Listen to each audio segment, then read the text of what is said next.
네, 안녕하십니까. 이번에 비즈니스 중개 서비스 플랫폼이라는 주제로 A마트 프로젝트 발표를 준비한 정영진입니다. 네, 먼저 프로젝트의 진행 순서는 프로젝트 개요, 디자인 소개, 그리고 각 페이지 설명, 느낀 점을 이미지와 영상을 참고하여 발표할 예정이고요. 프로젝트의 개요 먼저 시작하겠습니다.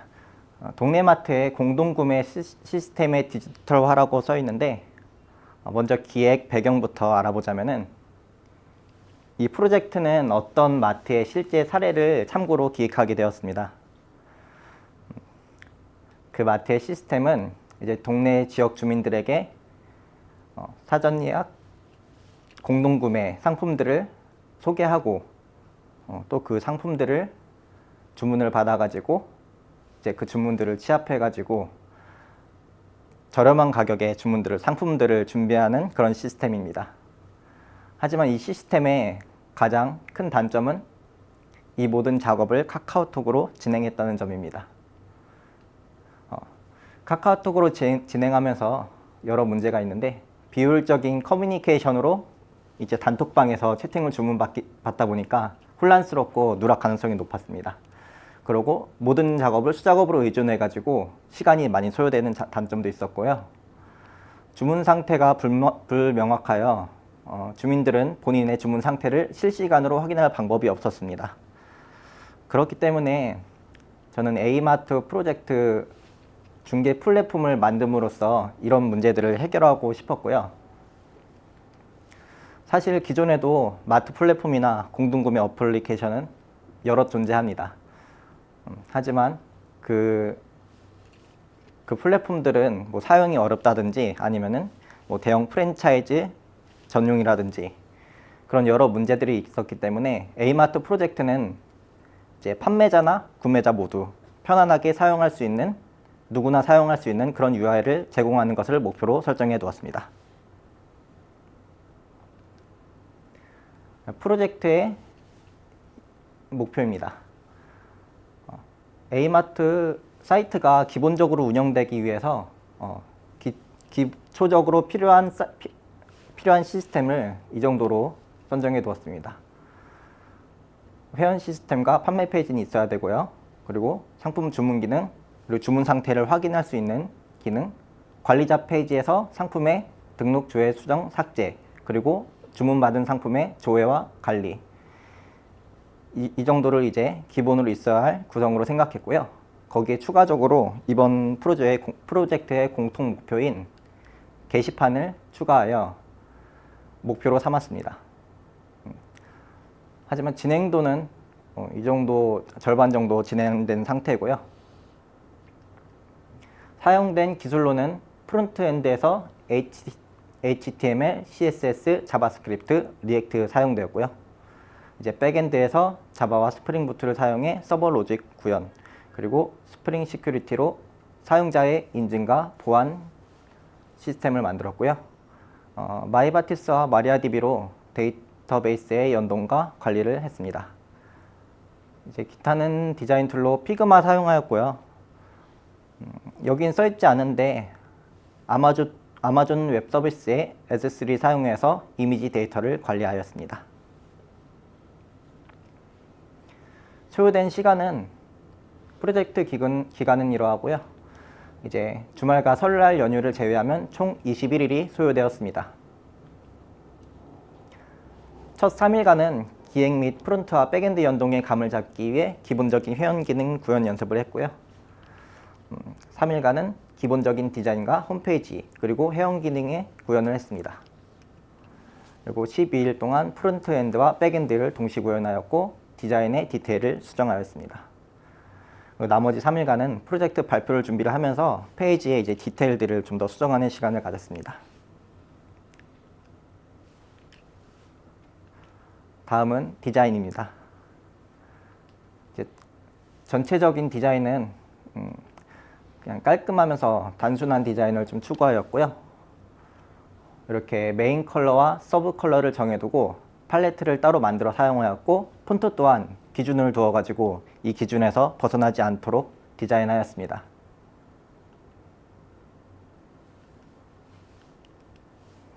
페이지 설명입니다. 페이지는 총 5페이지로 구성되어 있고요. 먼저 홈페이지부터 보도록 하겠습니다.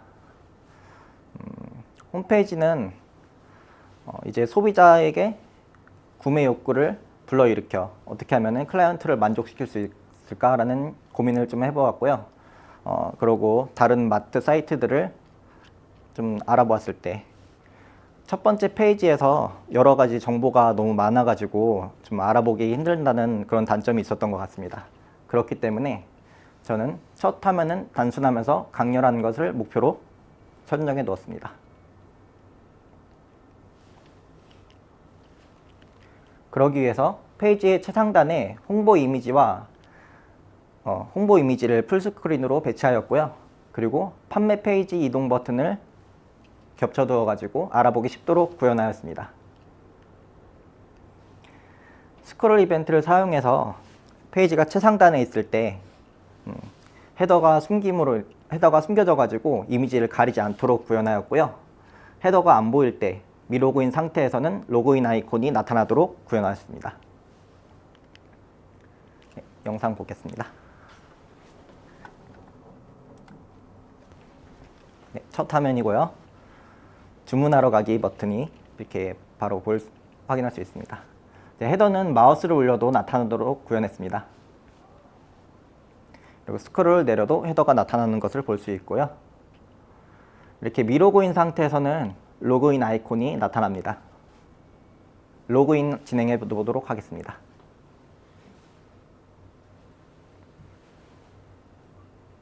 네, 로그인 상태가 되면 아이콘은 뜨지 않습니다. 다음은 홈페이지의 전체 구성인데요. 빠르게 넘어가도록 하겠습니다. 네, 각 페이지의 이동 버튼이고요.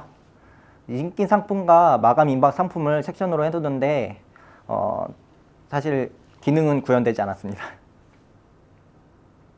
네, 부터에는 스와이퍼를 사용해서 이런 요소를 꾸며봤고요.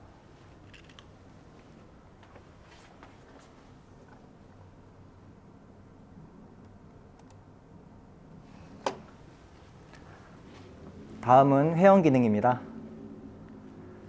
네, 첫 번째는 회원 가입 검증 로직인데요. 정규식을 이용하여서 잘못된 입력 방지 검증을 하였고요.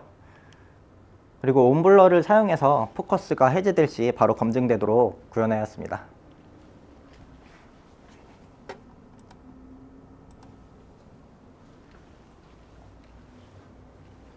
이렇게 아이디를 잘못 입력하면 빨간색 글씨로 나타나는 걸 볼 수 있고요. 포커스가 해제될 시 나타나는 것을 확인할 수 있습니다. 중복된 아이디의 경우에는 이렇게 사용할 수 없는 아이디입니다 라고 뜨도록 만들었습니다.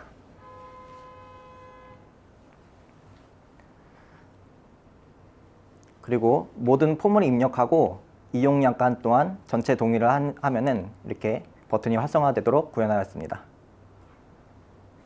다음은 닉네임 입력 창으로 넘어가는데요. 닉네임을 입력하지 않아도 닉네임이 자동으로 아이디가 들어가게끔 구현하였습니다. 네. 닉네임 같은 경우에는 첫 번째 페이지에서 아이디와 비밀번호를 저장함과 동시에 아이디가 닉네임이 되도록 구현해 두어가지고 닉네임 설정 페이지에서 나가거나 돌발 사항이 발생하더라도 자동으로 닉네임이 아이디로 되도록 구현하였습니다.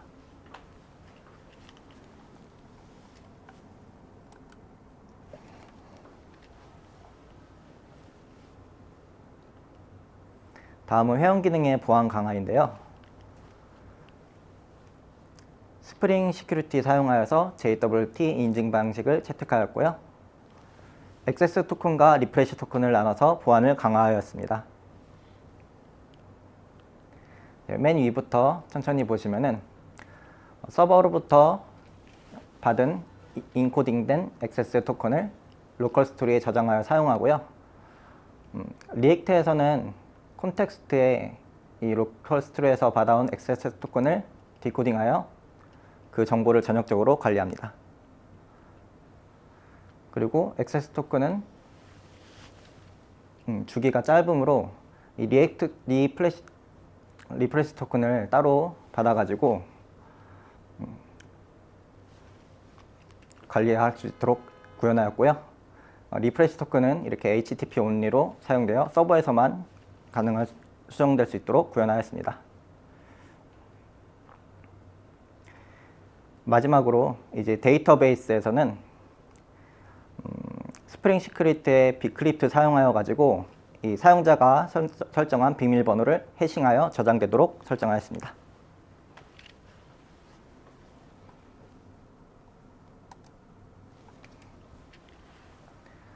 다음은 판매 페이지입니다. 판매 페이지에서는 가능한 한 번에 모든 기능을 사용했으면 좋겠다 생각해 가지고요. 상세 페이지 같은 경우에는 모달창으로 구현하였고요. 장바구니는 사이드 패널로 구현하였습니다. 좀 더 디테일한 부분은 이제 상세 페이지의 모달창은 모달창 위의 부분을 클릭하면은 닫히도록 구현하였고요.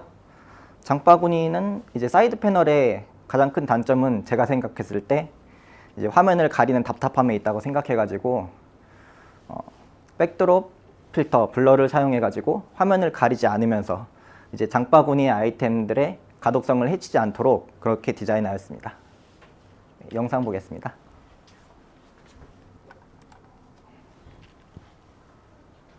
주문 페이지로 들어가면 이렇게 상품 카테고리 분류를 볼 수 있고요.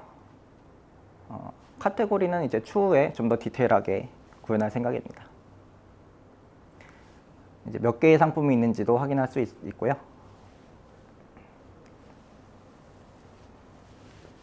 간단한 페이징 기능 구현하였습니다.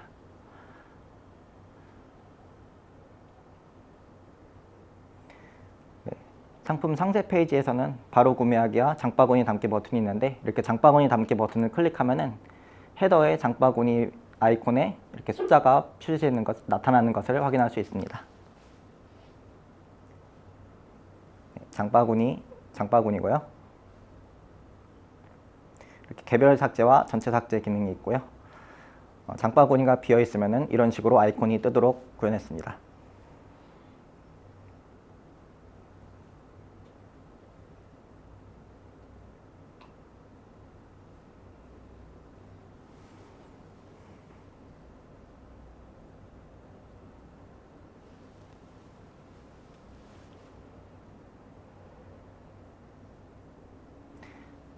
여기는 이제 구매 페이지고요.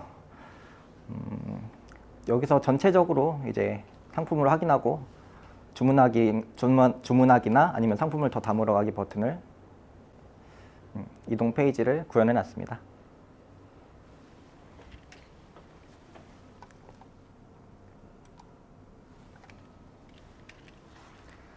다음은 게시판 페이지고요. 시간 표시 기능을 현재 시간 기준으로 이제 몇 시간 전, 몇 분 전, 뭐 방금 전 이런 식으로 표시되어 이제 사용자의 좀 편의성을 좀 더 제공하였고요. 바로 영상으로 보시겠습니다.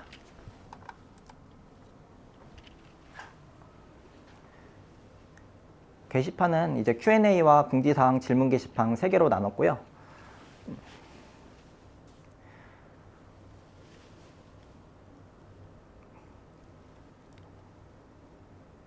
이제 페이징 같은 경우에 뭐 페이지의 사이즈나 이제 현재 페이지 그리고 추가적으로 이제 게시판에 Q&A인지 공지사항 게시글인지 질문 게시글인지의 상태를 쿼리 파라미터로 보내서 구현해 왔습니다.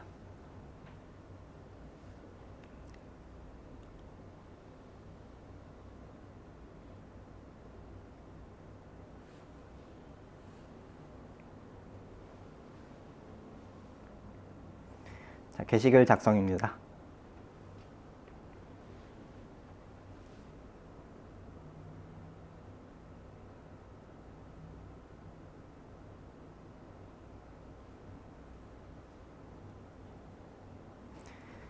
자, 이렇게 게시글을 작성하면은 가장 상단에 이렇게 새 게시물이 등록되는 걸 확인할 수 있고요. 작성 시간이 방금 전후로 뜨는 것을 확인할 수 있습니다.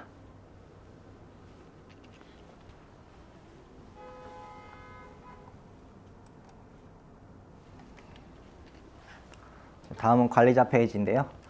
기능은 일단은 상품 등록만 구현된 상태고요. 상품 등록 시 미리 보기를 할 수 있도록 편의성을 제공하였고요. 그리고 이미지 같은 경우에는 이제 서버의 부담을 덜기 위해서 AWS S3에 이미지를 업로드한 후에 URL만 데이터베이스에 저장하는 방식을 사용하였습니다.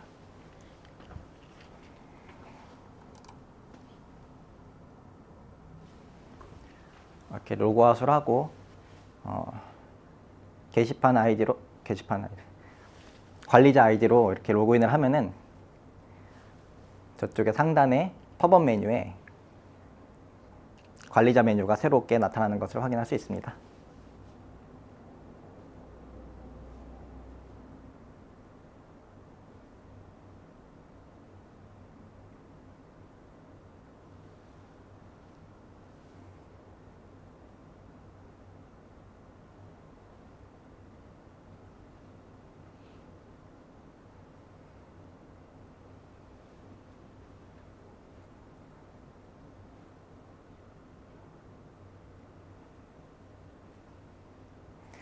참고로 여태까지 진행했던 모든 페이지의 상품 데이터들은 제가 관리자 아이디로 직접 로그인해가지고 올린 것입니다.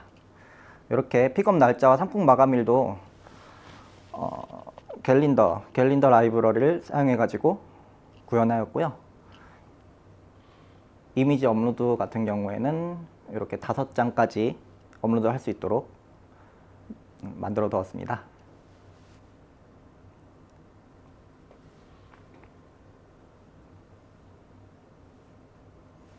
만일 잘못된 이미지를 올렸을 때 이렇게 클릭해가지고 삭제하는 기능을 구현하였고요.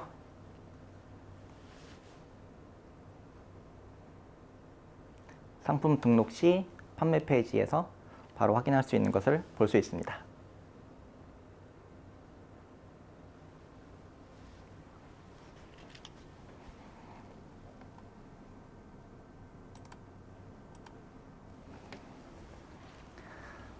다음은 프로젝트를 진행하며 문제 발생에 대해 먼저 얘기하자면요. 프로젝트를 진행하며 굉장히 많은 문제가 있었지만 그걸 다 말하기엔 시간이 너무 오래 걸릴 것 같고, 이제 가장 생각나는 거는 모든 페이지의 새로 고침 시 로그인 아이콘이 순간적으로 나타났다 사라졌다 하는 현상이 발생했다는 것입니다. 잠깐 영상 보시자면요. 이런 식으로 우측 상단에 로그인 아이콘이 계속해서 나타났다 사라졌다 깜빡이었는데요.